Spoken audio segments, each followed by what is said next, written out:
ભવિષ્યના બધા માલિકો વાર્તાકારો છે. India goes to the Oscars. We're taking a look at 3 films which highlight the diversity of the country's cinematic output and give us an insight into the many facets of Indian society in today's show. We're starting with a tune that has been echoing through Indian movie theatres now for months. Naatu Naatu was composed for the film RRR and has become a viral hit since the movie was released in India last year. Now nominated for Best Original Song at the Oscars, it's been announced that the number will also be performed at the ceremony in Los Angeles. Catherine Viet looks at how RRR is helping Indian cinema make inroads on the global stage. He's known for his over-the-top spectacles, and now Indian director S.S. Rajamouli could be taking home an Oscar. His 3-hour epic, RRR, tells the story of 2 revolutionaries battling against British colonialists in 1920s India. It's smashed records around the world, and its big number, Naatu Naatu, has already won a Golden Globe for Best Original Song, beating out the likes of Taylor Swift and Rihanna. Rajamouli says it shows that audiences are hungry for larger-than-life stories. Every piece of action is driven by emotion, and there are so many action sequences. There is drama, there is friendship, there is slight humor, there is dance. So I think the whole packaging is what makes RRR different.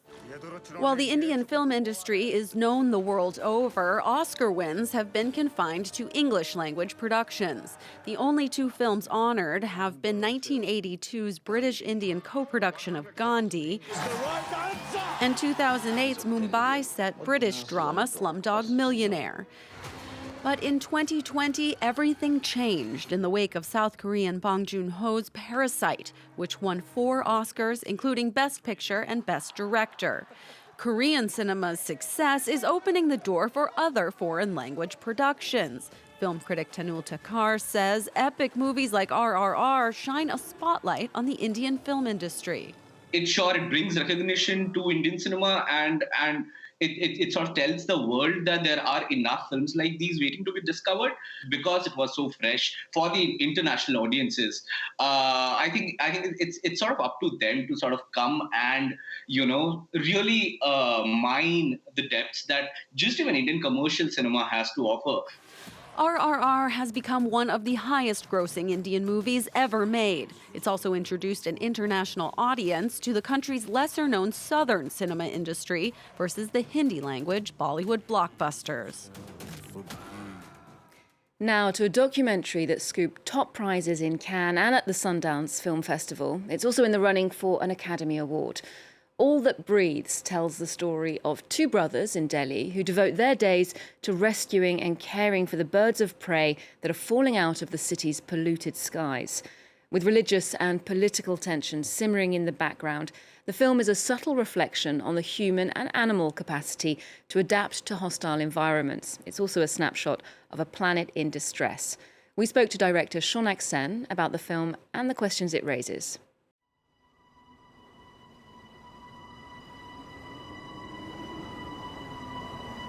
जब हम पहली चील घर लाए, मैं देर रात जागकर उसे घूरता था। खूंखार रेप्टाइल लगती थी किसी और प्लेनेट से।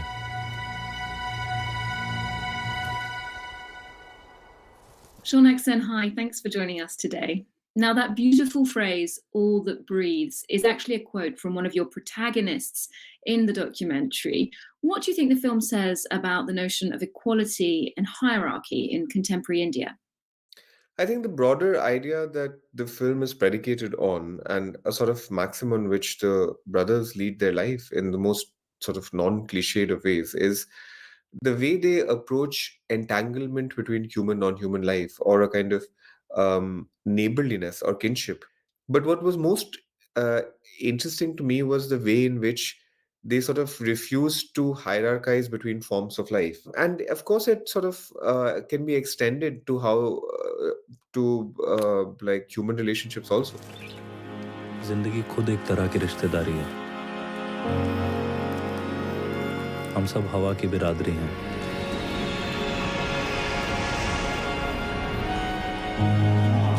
जो जो चीज़ें सांस लेती हैं उनमें कोई फ़र्क नहीं दिखना चाहिए।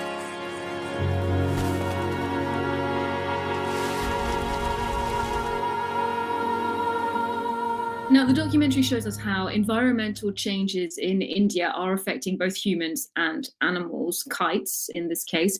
Can you tell us how the birds are adapting to their polluted habitat? What are the physical changes that you've seen? The thing is that when we think of nature, we tend to think of forests or jungles or things or the oceans or the body, like.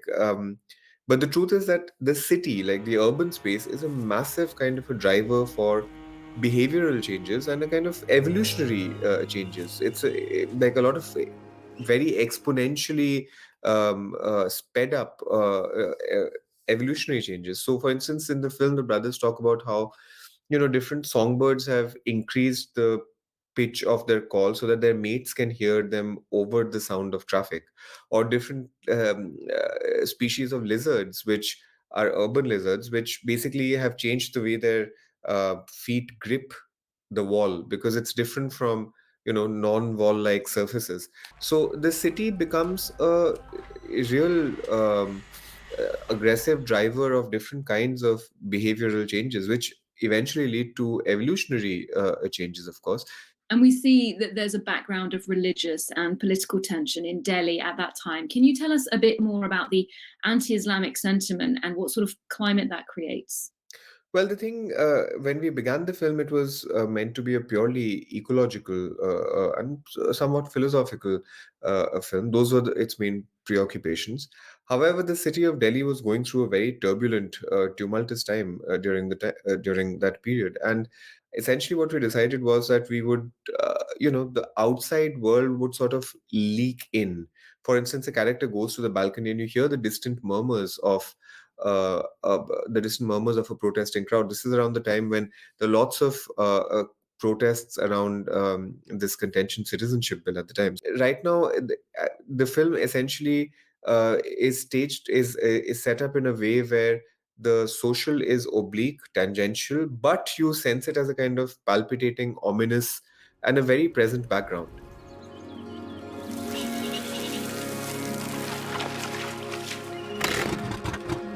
क्या है इसको? उंगली क्यों दिखा रही है मुझे तू? मेरे ऊपर एहसान कर रही है क्या?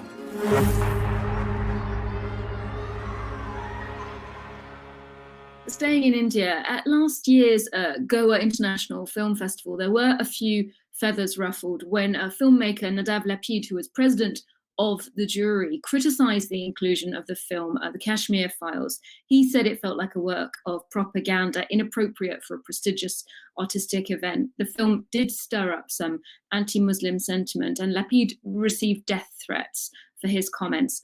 How do you see the climate of free expression in India right now?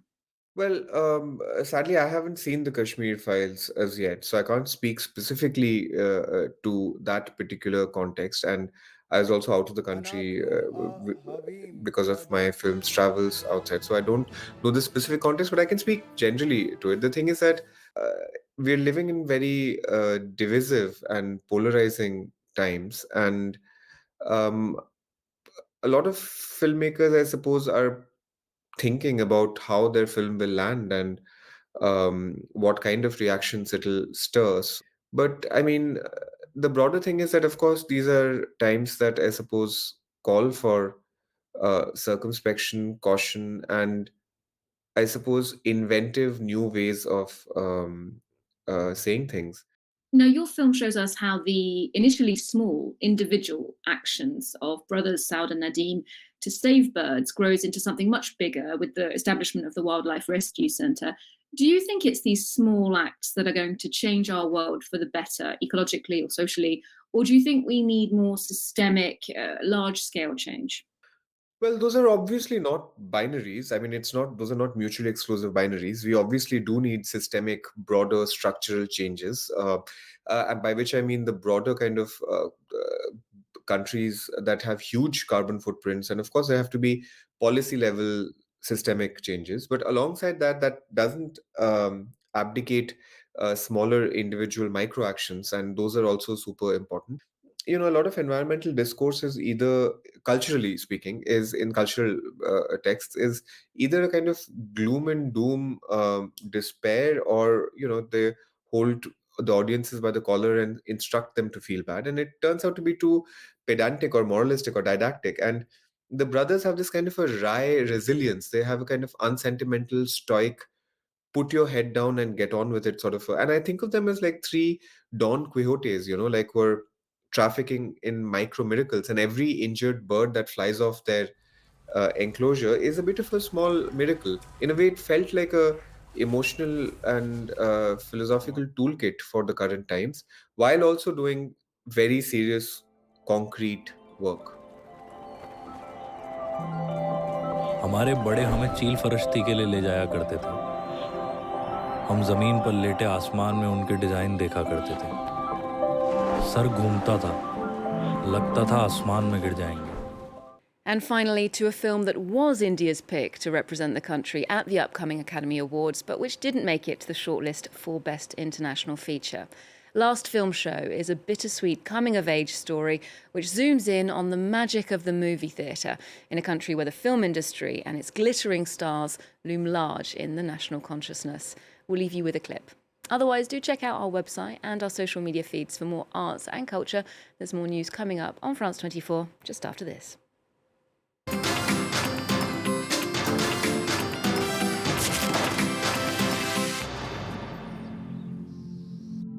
તમે લોકો ચોર છો ને? તમે બધું જ ખતમ થઈ ગયું. છેલ્લો શો હતો. છેલ્લો શો. મારે પ્રકાશ બનવું છે. પ્રકાશમાં જ વાર્તા બને.